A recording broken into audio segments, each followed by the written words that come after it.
Conditional formatting provides visual cues to help you make sense of your data.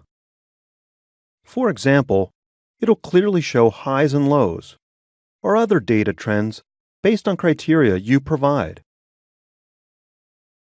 I want to see how much each salesperson sold.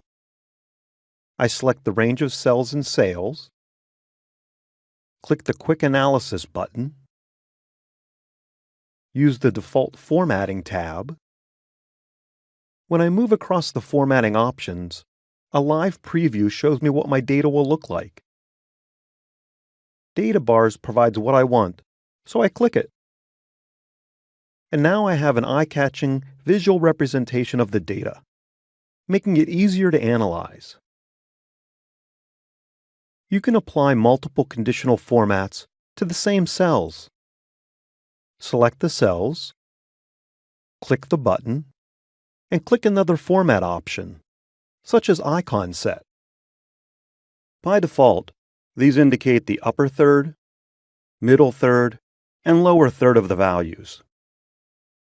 You can also apply conditional formatting to text.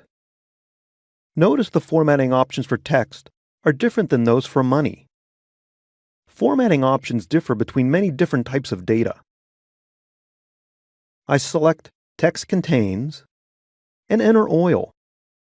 I'm leaving the formatting set to the default.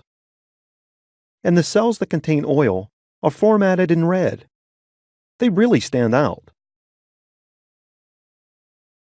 If you change the text in a cell so that it contains oil, the formatting automatically changes.